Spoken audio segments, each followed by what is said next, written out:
Very very welcome to all साथियों, exam fighter number 1 पे आप सभी का हार्दिक स्वागत है। बात करेंगे एनटीए यूजीसी नेट एग्जाम 2024 के रिगार्डिंग, जो कि आपके दिसंबर में होनी है और इसके लिए ऑफिशियल नोटिफिकेशन भी जारी हो गई है। तो जी हाँ, इस बार अगर आप नेट देना चाहते हैं, नेट का एग्जाम देना चाहते हैं, जेआरएफ क्रैक करना चाहते हैं, तो आपके लिए यहाँ पर 3 बड़े बदलाव हैं, उसको आपको समझना होगा। इस बार 3 बड़े बदलाव क्या क्या हो रहे हैं। और जी हाँ, इस बार जेआरएफ क्रैक करना थोड़ा आप सभी के लिए बहुत कैसे मुश्किल हो जाएगा। क्यों मुश्किल होगा, इनके बारे में भी बात करने वाले हैं। तो बिग चेंजेस जो हुए हैं और क्या सटीक रणनीति हो कि हम जेआरएफ क्रैक कर सकें और बड़े ही आसानी से असिस्टेंट प्रोफेसर के लिए एलिजिबल हो सकें, तो इस सभी चीज़ों पे अभी बात करने वाले हैं। तो वीडियो में बने रहिएगा। इस देखिए यहाँ पर आप देखें कि दिसंबर सेशन के लिए जो एग्ज़ाम्स होने वाले हैं यूजीसी नेट की, दिसंबर परीक्षा के लिए नोटिफिकेशन जारी हो गई है। और यहाँ पर 83 की जगह 85 विषयों के लिए होगी परीक्षा।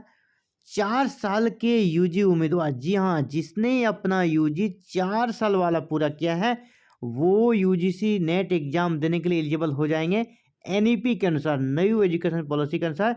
जिसने 4 वर्षीय यूजी की डिग्री यानी ग्रेजुएशन 4 वर्षों वाली ग्रेजुएशन की डिग्री पूरी की है, वो यूजीसी नेट के एग्जाम में बैठेंगे।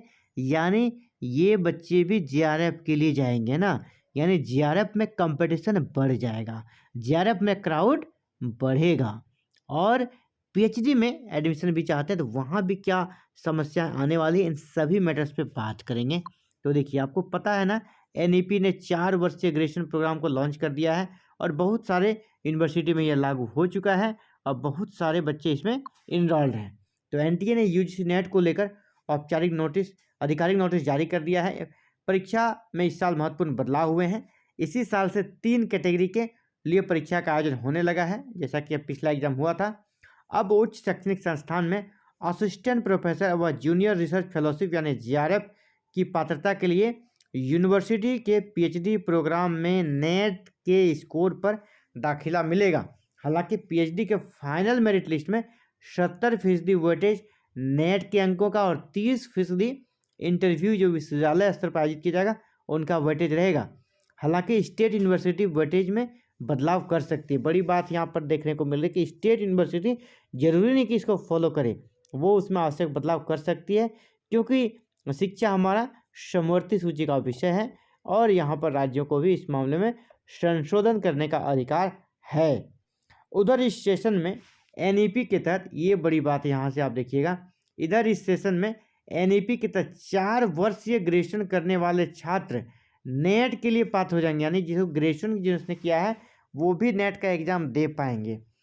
यानी ग्रेजुएशन वाले भी देंगे और जो पुराने पोस्ट ग्रेजुएशन वाले हैं 55% मार्क्स जिनके हैं वो भी एग्जाम देंगे। हालांकि जो यूजी वाले बच्चे हैं जिन्होंने अभी ग्रेजुएशन पास करी है और 4 वर्षीय कोर्स के साथ, वो सिर्फ जेआरएफ के लिए अप्लाई करेंगे और पीएचडी के लिए। यानी उनका जो क्राउड बढ़ेगा, 2 चीज़ों में बढ़ेगा। फर्स्ट कैटेगरी जेआरएफ, दूसरा पीएचडी के लिए पात्र होंगे। असिस्टेंट प्रोफेसर के लिए एलिजिबल ये लोग नहीं होंगे क्योंकि उनमें पोस्ट ग्रेजुएशन चाहिए, इनको बाद में 1 वर्षीय पीजी करनी होगी। ऐसे में अब जेआरएफ के लिए कंपटीशन और भी बढ़ जाएंगे, क्योंकि ये फ्रेशर्स बच्चे आएंगे जिसने अभी हाल ही में 4 वर्षीय ग्रेजुएशन की पढ़ाई पूरी की है। यानी कंपटीशन काफ़ी बढ़ जाएगा। आपको पता है ना, 1% लोगों को जेआरएफ दिया जाता है, अब 1% में ये लोग भी आ जाएंगे फाइट करने। ठीक है, तो बड़ी बात है यहाँ पर। और क्या बदलाव हुए, उस बदलाव को भी इस बार समझने का हम लोग प्रयास करते हैं। जो 3 बड़े बदलाव है उसको आप समझ लीजिए। सबसे पहला, जैसे मैंने पहले कहा कि पहले हमारा जो एग्जाम्स होता था ना, 83 सब्जेक्ट्स के लिए होता था, अब 85 सब्जेक्ट के लिए होगा। 2 नए सब्जेक्ट को ऐड कर दिया गया है। इसके तहत एनईपी 2020 के सिलेबस पर 4 वर्षीय यूजी पास अंतिम वर्ष के छात्र परीक्षा दे सकेंगे। जो अभी 4 वर्षीय ग्रेजुएशन को पूरा नहीं भी कर पाए ना, फाइनल ईयर में है, तो वो भी एग्जाम में बैठ सकेंगे। इस साल से नेट परीक्षा का परिणाम 3 कैटेगरी में जारी किया जा रहा है, जो कि पहले से हालांकि घोषित हो चुका है। यहाँ फिर से उसे रिजल्ट को 3 कैटेगरी में जारी किया जाएगा, जेआरएफ और एक असिस्टेंट प्रोफेसर और तीसरा ओनली फॉर पीएचडी। अब यहाँ पर जो बातें हैं कि आवेदन कब से कब तक करना है। आवेदन आपको 1 से लेकर 19 जनवरी के बीच आपका एग्जाम्स होगा और आवेदन आपका 10 दिसंबर तक है। 10 दिसंबर तक आप ऑनलाइन आवेदन कर सकते हैं। एग्ज़ाम्स आपका जनवरी में 1 से लेकर 19 जनवरी के बीच आपका एग्ज़ाम्स लिया जाएगा। विभिन्न शिफ्ट में एग्ज़ाम होगा, एग्ज़ाम ऑनलाइन होगा। यहाँ पर एक आपको इस चीज़ को समझना होगा, अगर आप एग्ज़ाम देना चाहते हैं, सवालों को नहीं छोड़ना है, स्किप नहीं करना है, क्योंकि नेगेटिव मार्किंग है नहीं। और ऐसा कहा जा रहा है कि अगर कोई सवाल को डिलीट किया जाता है, गलत पाया जाता है, तो उसमें सबको पूरे अंक दिए जाएंगे। अगर आपने अटैम्प्ट किया है तो, अगर आपने अटैम्प्ट ही नहीं किया तो आपको पूरे अंक नहीं दिए जाएंगे, यानी आपको वहाँ पर भी लॉस लगने वाला है। इसलिए इन चीज़ों का आप ध्यान रखेंगे। तो डिटेल्स में मैंने बताई क्या चेंजेज हुई हैं और किस प्रकार जीआरएफ में कंपटीशन हाई हो जाएगा। आपके लिए क्या सटीक रणनीति है उसके बारे में बात करेंगे। साथियों, आपके साथ सटीक रणनीति यही होगी, आपके पास गिने हुए समय है ना, 1 से लेकर 19 जनवरी के बीच आपका एग्ज़ाम्स होने वाला है। मान लीजिए आप अपने एग्ज़ाम्स को 5 जनवरी को ही टारगेट रखकर चलिए।